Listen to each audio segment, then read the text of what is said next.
El libro de los Salmos es, en muchos sentidos, el libro más humano de toda la Biblia, no porque Dios no esté presente, sino porque en sus páginas la humanidad habla con una honestidad que pocas veces nos permitimos en la vida cotidiana. Aquí hay gritos de dolor, cánticos de alegría, confesiones de culpa, declaraciones de fe, preguntas sin respuesta y gratitudes desbordadas. En los próximos minutos vamos a recorrer 10 historias inspiradas en los Salmos. No son historias de personas perfectas, son historias de gente común que encontró a Dios en los lugares más inesperados. Historias que quizás se parecen un poco a la tuya. Acompáñame en este recorrido, porque los Salmos no fueron escritos para ser estudiados desde lejos, fueron escritos para ser vividos desde adentro. Lección 1. El hombre que caminó solo en la oscuridad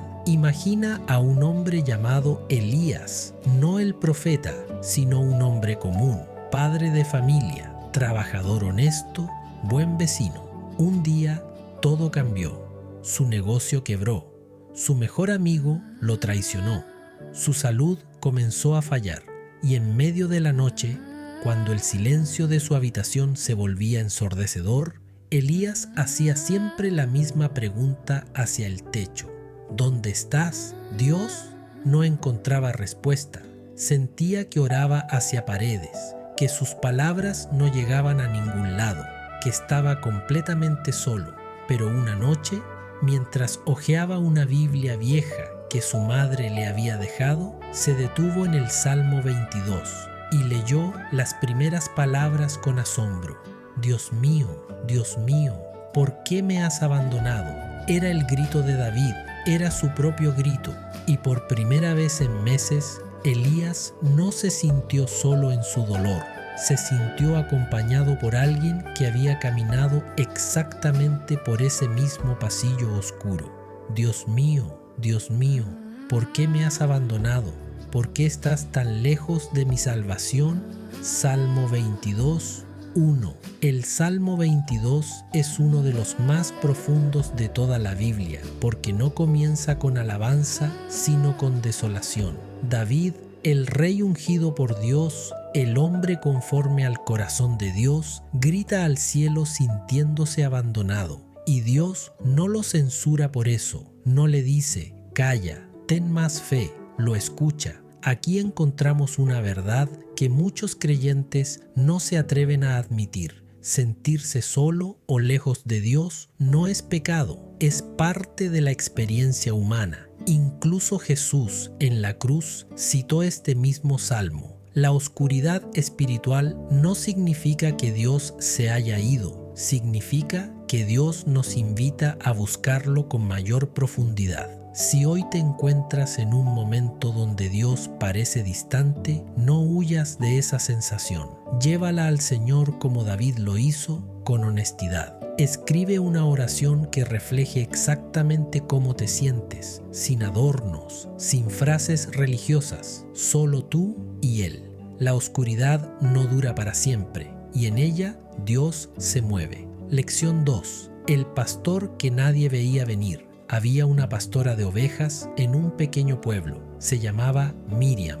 Todos la conocían, pero nadie la tomaba en serio. Era joven, sin estudios formales, sin influencia ni conexiones. Cada vez que intentaba participar en las decisiones del pueblo, los mayores la ignoraban con una sonrisa condescendiente. Un invierno, una tormenta atrapó a todo el pueblo sin acceso a la ciudad más cercana. Los caminos estaban bloqueados, las provisiones escaseaban, y mientras los líderes debatían sin llegar a ningún acuerdo, fue Miriam quien tomó acción. Conocía cada sendero del monte como la palma de su mano. Guió a los aldeanos a través de rutas que nadie más conocía hasta llegar al lugar seguro. Después de ese día, nadie volvió a ignorarla, no porque ella lo exigiera, sino porque había demostrado que la verdadera guía no viene del título, sino de la experiencia caminada junto a las ovejas. El Señor es mi pastor,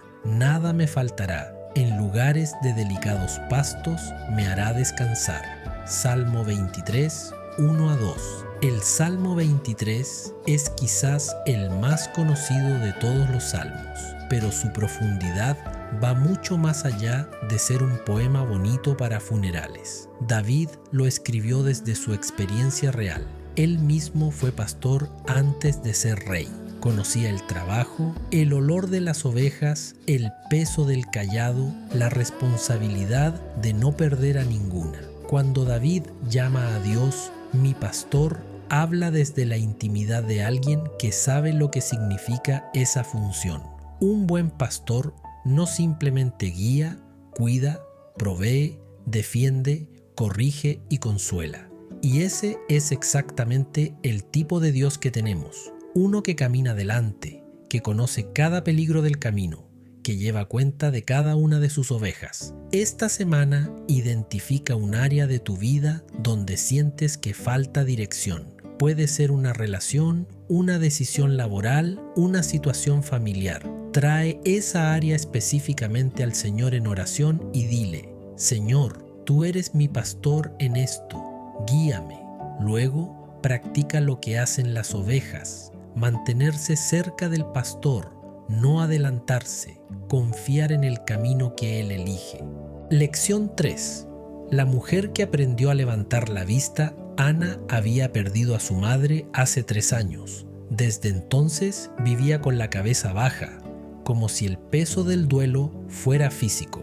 Sus amigos intentaban animarla. Le decían frases como «ya está en un lugar mejor» o «el tiempo lo cura todo», pero ninguna de esas frases llegaba adentro. Un día, en una caminata por las montañas con su hermana, Ana se detuvo frente a un paisaje enorme. Las montañas se extendían hasta donde alcanzaba la vista. El cielo era de ese azul profundo que solo se ve lejos de la ciudad, y algo dentro de ella se movió. Respiró profundo y, sin saber por qué, levantó los ojos. En ese momento recordó algo que su madre le leía cuando era niña, un versículo del Salmo 121, y las palabras regresaron con una fuerza que no esperaba.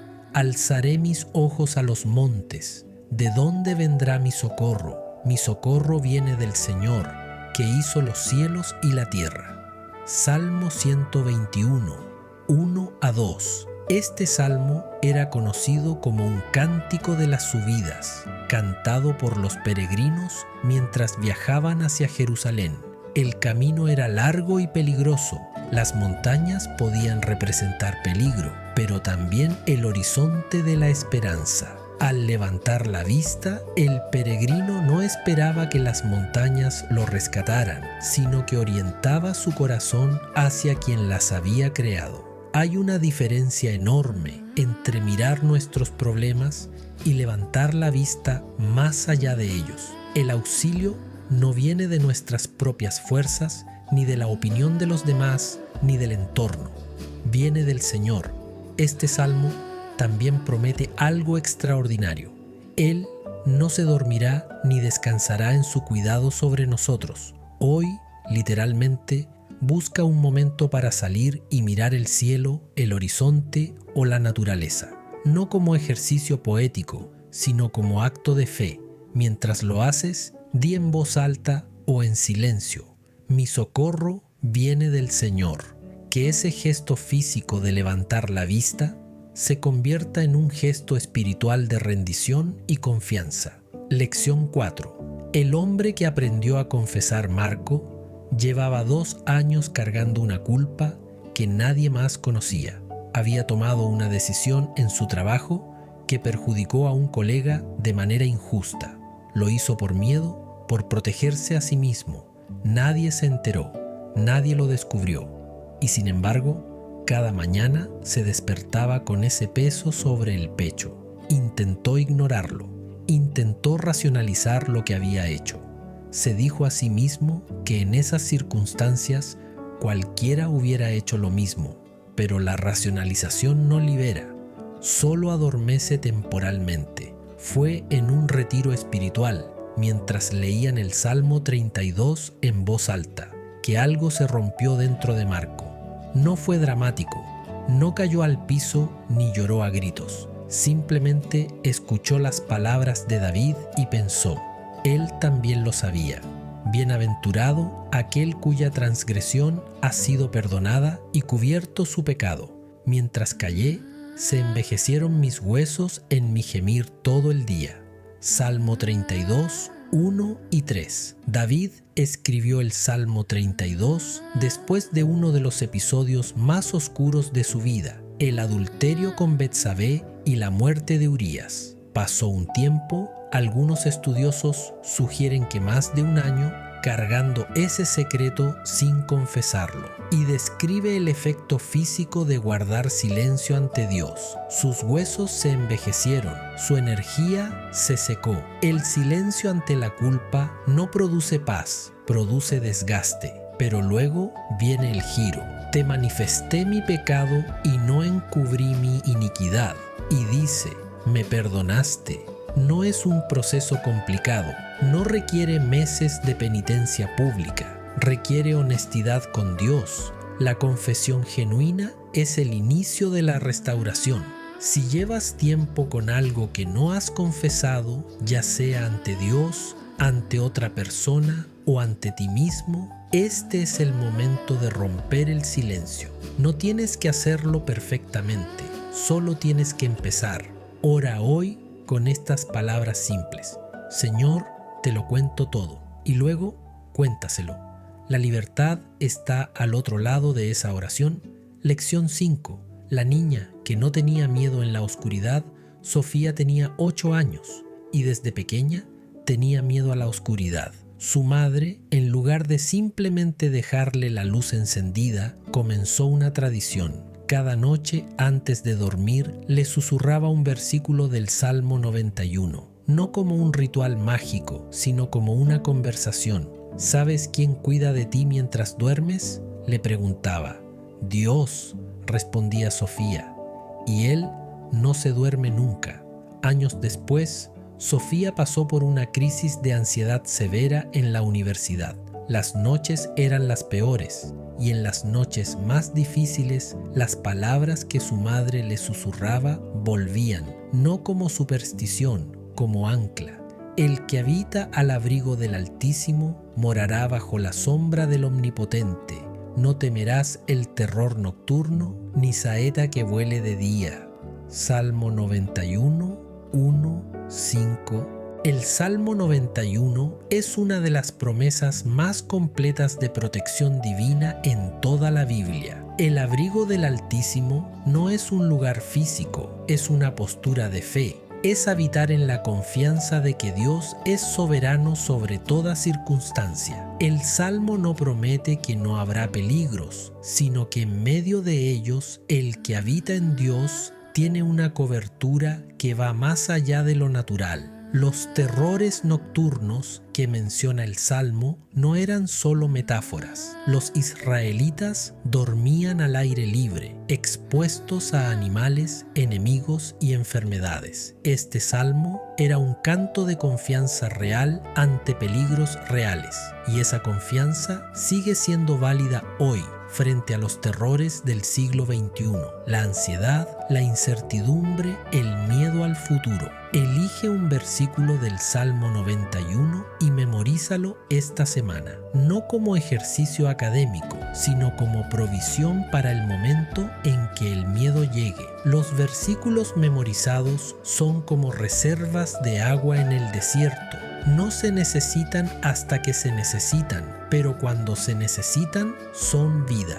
Lección 6. El hombre que aprendió a alabar cuando menos quería hacerlo, Roberto, era músico en su iglesia. Había servido durante 12 años con alegría genuina, pero en el año 13 su matrimonio entró en crisis. Su hijo adolescente se alejó de la fe y él mismo comenzó a sentir que sus oraciones eran un monólogo. Llegó un domingo por la mañana donde tuvo que pararse frente a la congregación y dirigir la alabanza, con el corazón hecho pedazos por dentro. Pensó en excusarse, pensó en fingir, pero eligió algo diferente. cantó desde las ruinas, no fingió que todo estaba bien, cantó como acto de guerra espiritual, como declaración de que Dios seguía siendo Dios aunque él no lo sintiera en ese momento. Y algo extraño pasó. Al final del servicio era Roberto quien había sido ministrado. Alabad al Señor, porque Él es bueno, porque para siempre es su misericordia. Salmo 136, 1. El Salmo 136 es un salmo de respuesta comunitaria, repetido una y otra vez, porque para siempre es su misericordia. En hebreo, la palabra usada es hesed, que va mucho más allá de misericordia. Es lealtad de pacto, amor fiel, compromiso incondicional. Este salmo no dice que Dios es bueno cuando las cosas van bien. Lo dice en medio de la historia completa de Israel. Esclavitud, desierto, guerras, fracasos. Alabar cuando no queremos no es hipocresía, es fe. Es elegir creer en el carácter de Dios por encima de nuestra experiencia inmediata. Y hay algo sobrenatural que sucede en ese acto. La alabanza redirige nuestra atención del problema hacia el proveedor. No elimina el problema, pero cambia nuestra perspectiva de él. Hoy, en un momento del día en que no tengas ganas de adorar, hazlo de todas formas. Puede ser cantando una canción, diciendo en voz alta 3 cosas por las que estás agradecido o simplemente diciendo, Señor, eres bueno aunque no lo siento ahora mismo. Ese acto de voluntad es una de las formas más poderosas de ejercer la fe. Lección 7. La mujer que encontró paz en el silencio. Valeria era de las personas que siempre estaban ocupadas. Su agenda no tenía espacios vacíos, reuniones, compromisos sociales, actividades de iglesia, trabajo, familia. Llenaba cada hueco porque el silencio la incomodaba. En el silencio aparecían pensamientos que no quería tener, así que seguía moviéndose. Hasta que su médico le dijo que necesitaba descansar. Reposo absoluto por 3 semanas, sin teléfono, sin compromisos. Valeria entró en pánico. 3 semanas quieta era su peor escenario, pero fue en esas 3 semanas que algo cambió. Aprendió a quedarse quieta y en esa quietud escuchó algo que nunca antes había podido escuchar. Estad quietos y conoced que yo soy Dios. Salmo 46, 10. El contexto del Salmo 46 es caos total. La tierra se sacude, los montes caen al mar, las naciones están en guerra. Y en medio de ese caos, la voz de Dios dice, estad quietos. No es una invitación a la pasividad, es una orden a desacelerar lo suficiente para recordar quién es el que tiene el control. En la cultura moderna, el movimiento constante es una virtud celebrada. Estar ocupado es una señal de importancia, pero Dios invierte ese valor. En la quietud se conoce la presencia de Dios, no en el ruido, no en la actividad sin pausa. La palabra hebrea original, rafa, también puede traducirse como rendirse, soltar. Estad quietos y soltad el control, soltad la ansiedad y entonces conoceréis. Esta semana establece un momento diario de 10 minutos de silencio intencional, sin música, sin teléfono, sin actividad. Solo siéntate y practica la quietud. Al principio será incómodo, persiste. En ese espacio, deja que Dios sea Dios y tú seas simplemente su hijo. Lección 8. El joven que se perdió y encontró su camino en las palabras. Diego tenía 19 años cuando salió de su ciudad por primera vez para estudiar en una universidad lejos de su familia. En pocos meses el ambiente lo fue cambiando poco a poco. Nuevas amistades, nuevas ideas, nuevas presiones. Empezó a cuestionar todo lo que había aprendido en casa. No de mala fe, sino porque genuinamente no sabía qué era suyo y qué era simplemente lo que le habían enseñado. En ese proceso de búsqueda, encontró en la biblioteca de la universidad una Biblia de bolsillo que alguien había olvidado. La abrió en el Salmo 119, leyó unos versículos, luego más. Pasó horas leyendo el salmo más largo de toda la Biblia, y cada verso hablaba de lo mismo: la palabra de Dios como luz para el camino. Lámpara es a mis pies tu palabra y lumbrera a mi camino.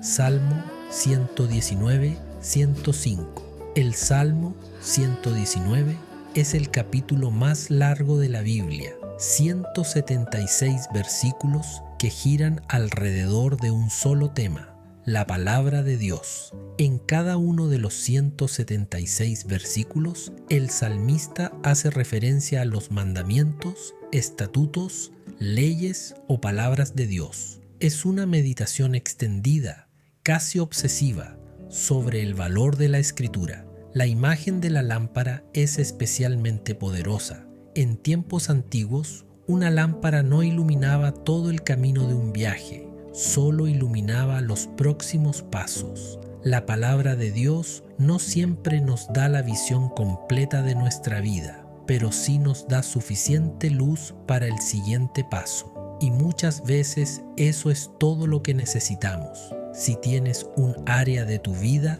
donde necesitas dirección, en lugar de buscar primero la opinión de otros, busca primero la palabra. Abre la Biblia con una pregunta honesta en el corazón. Lee, medita, escribe lo que te llama la atención. No porque la Biblia sea un manual de respuestas mágicas, sino porque es la voz del Dios que te conoce mejor que nadie. Lección 9.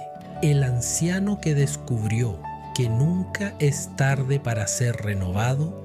Don Alberto tenía 72 años y llevaba 15 siendo creyente. Pero en los últimos 2 años su fe se sentía mecánica. Oraba porque era costumbre. Iba a la iglesia porque era su rutina. No había rebelión en él, solo sequedad. Sentía que la llama se había convertido en brasa apagada. Su nieta de 10 años, que estaba aprendiendo versículos en la escuela dominical, llegó un día con el Salmo 103 y le pidió que le ayudara a memorizarlo. Mientras lo repetían juntos, versículo tras versículo, algo en don Alberto comenzó a reactivarse. Era como escuchar una canción de juventud que creías haber olvidado para siempre. Bendice, alma mía, al Señor, y no olvides ninguno de sus beneficios. Quien sacia de bien tu boca, de modo que te rejuvenezcas como el águila. Salmo 103, 2 y 5. El Salmo 103 es un llamado a la memoria espiritual. David convoca a su propia alma a hacer una lista activa de los beneficios de Dios: el perdón, la sanidad, la redención, la misericordia, la justicia. No es que David los haya olvidado intelectualmente, es que la gratitud activa requiere un acto deliberado de recordar. La imagen del águila renovándose es particularmente hermosa. Las águilas, según la observación antigua, muda sus plumas periódicamente y emerge con nueva capacidad de vuelo. Dios puede renovar lo que parece gastado. La sequedad espiritual no es el fin del camino, es una invitación a una renovación que solo Él puede dar. Hoy, toma un papel y escribe al menos 10 cosas específicas que Dios ha hecho en tu vida. No cosas genéricas como me salvó, cosas concretas, momentos, personas, situaciones. Mientras las escribes, di gracias por cada una en voz alta. Ese ejercicio de memoria activa es combustible para el alma seca. Bendice al Señor y no olvides ninguno de sus beneficios. Lección 10. La historia que termina donde comienza, con alabanza. Hubo una comunidad que pasó por 10 años de dificultades, sequía, conflictos internos, pérdidas económicas, divisiones. Al final de esa década difícil, sus líderes convocaron una asamblea, no para hacer un diagnóstico de sus problemas, no para planear estrategias, simplemente para alabar. Algunos asistieron escépticos. ¿Para qué alabar si los problemas no se habían resuelto completamente? Pero mientras la comunidad cantaba juntos, mientras recordaban juntos lo que Dios había hecho incluso en los años difíciles, algo comenzó a sanar. No los problemas externos, sino los internos. Los corazones divididos encontraron un punto de unión, y desde ese punto de unión la reconstrucción comenzó. Alabad al Señor desde los cielos, alabad al Señor desde la tierra, reyes de la tierra y todos los pueblos, alábenle el nombre del Señor. Salmo 148, 1, 7, 11, 13. Los últimos 5 salmos de la Biblia, del 146 al 150, son un crescendo de alabanza. Cada uno comienza y termina con Aleluya, que significa alabad al Señor. El Salmo 148 específicamente convoca a toda la creación a alabar: los ángeles, el sol, la luna, los mares, los animales, los reyes, los jóvenes, los ancianos, todo y todos. Este diseño final del libro de los Salmos no es accidental. El libro comienza con el hombre justo meditando en la ley y termina con toda la creación alzando una sinfonía de alabanza. El punto de llegada de toda la sabiduría espiritual, de todo el sufrimiento honesto, de toda la búsqueda de Dios, es la adoración. La alabanza no es el punto de partida, es el destino al que nos lleva la fe, madurada por la experiencia. Al terminar este recorrido por los Salmos, toma un momento para reflexionar. ¿Cuál de estas 10 lecciones habla más directamente a tu momento actual? Escríbela y luego termina con un acto de alabanza, el que sea tuyo, una canción, una oración, un paseo de gratitud, porque al final toda historia bien vivida termina donde debe terminar, con el alma alabando a su Creador. Hemos recorrido 10 salmos, 10 historias, 10 oportunidades de encontrarnos con el Dios que no se asusta de nuestra realidad, el que escucha al que llora de noche, el que guía al que se siente perdido, el que renueva al que está seco, el que recibe la alabanza de quien ofrece todo lo que tiene. Los salmos no son poemas del pasado, son espejos del presente. Y en ellos, si nos atrevemos a mirarnos con honestidad, encontraremos que nuestro Dios ha estado ahí desde el principio, esperando que levantemos la vista. Si este video ha tocado algo en tu corazón, te invito a que lo compartas con alguien que necesite escucharlo hoy.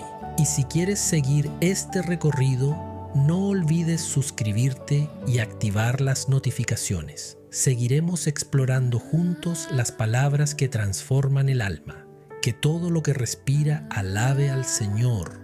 Aleluya. Salmo 156.